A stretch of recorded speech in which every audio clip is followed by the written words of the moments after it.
Welcome children. How are you? I hope you're all fine. How do you do? Okay. Since so many days, no school, no classes, nothing. Right? Now, let us have a class. Now, it's time to welcome you all to the world of science. Okay?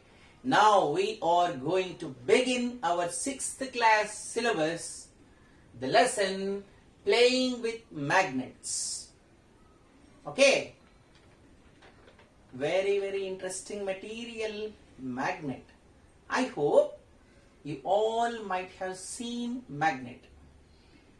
Right? What is magnet? Which attracts iron. That is your answer. Right? Now let us see, what does actually magnet mean? The meaning of magnet is to attract. So whichever attracts something is called magnet. Okay? We are all attracted towards so many temptations. So we can call all those temptations also as magnets. Okay? For our lesson, for our physical science lesson, something there will be a material which is called magnet. But in general sense, magnet means something which attracts. Okay? Now, this word is now very much familiar. My question is, how many of you know how does that material got the name magnet? Do you know the reason behind naming it as magnet? There is a little story behind it. An interesting story. Okay kids, it's always interesting if you have stories, right? Now, let us listen to the story which brought the name magnet. Okay, once there was a shepherd. I hope you know who is called shepherd. As usual, his daily routine, he took all his sheep for grazing. Where we generally go? To the green field. Then, all the sheep were grazing and he was thirsty. So he wants some water. He went to a nearby pond to drink some water. Generally, shepherd carries a pole, a wooden pole, whose one end will have an iron ring cap. That's the usual carrying item.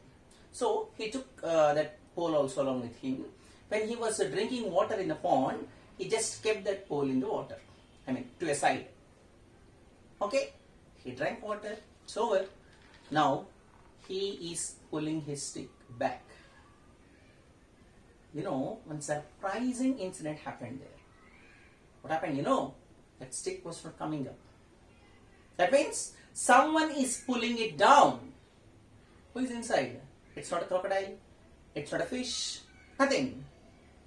What's it, you know? A stone is catching it. A stone is attracting it.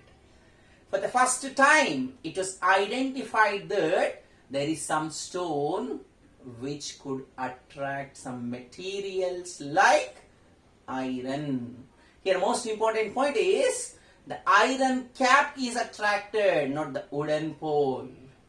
Okay, that stone was actually called as lodestone, which attracted the iron cap.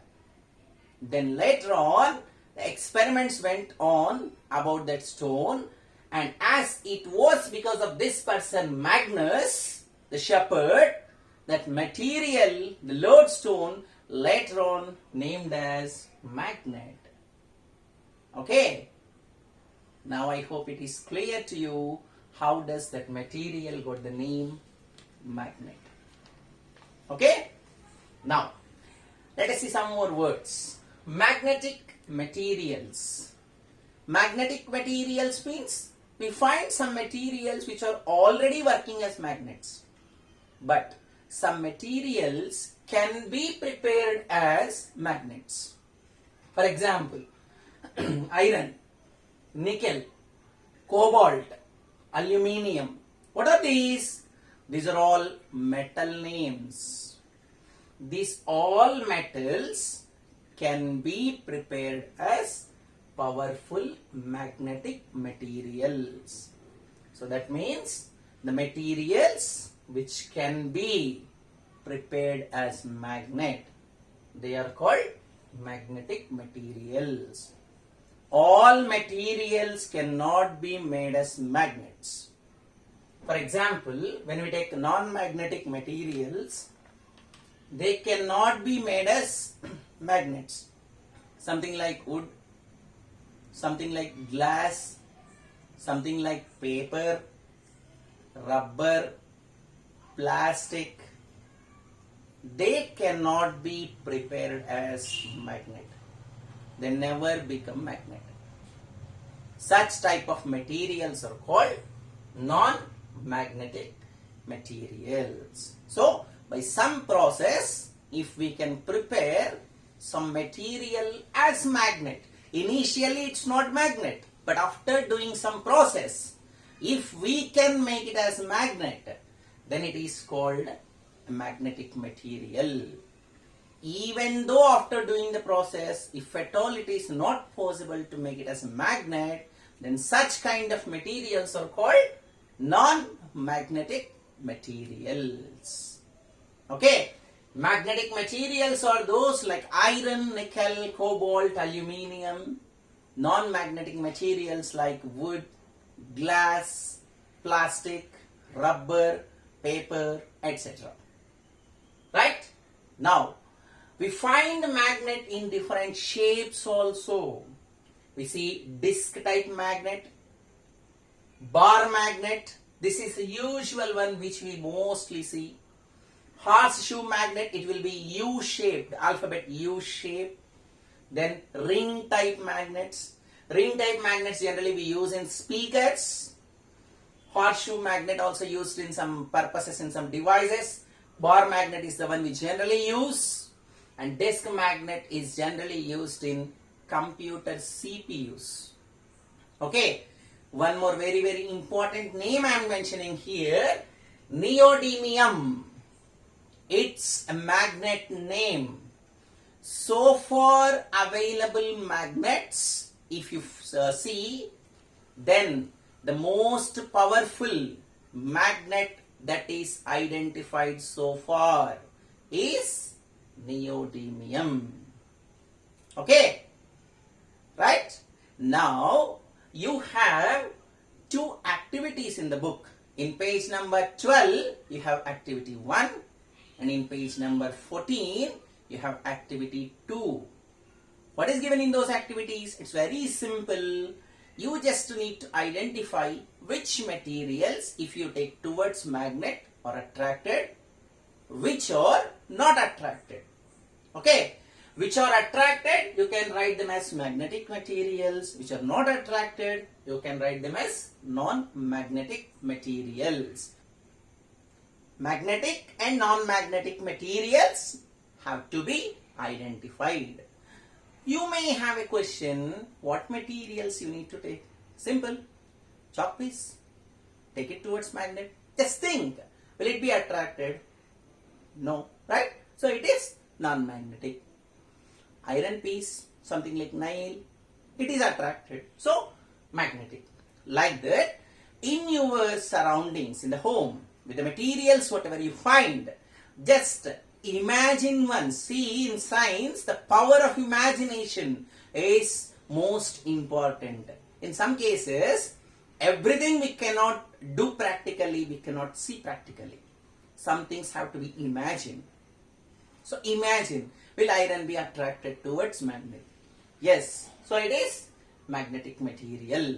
Like that, you prepare a table with some magnetic and non-magnetic materials. Okay. Every session will have some homework that will also be sent.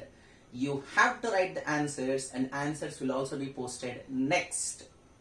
And what we discuss in the next session about this lesson, just it is listed about different materials which are magnetic and non-magnetic, and different shapes of magnets are listed here. Next comes different properties of magnet. How we prepare a magnet from a magnetic material. What are the procedures that we use to prepare something as a magnet? Okay, those things will be discussed in the next session. One more important caution to you is that as this is very, very serious time for the concern of all our safety, it's better to stay home, stay safe, so that you will be safe and your family members also will be safe. Okay? Thank you very much.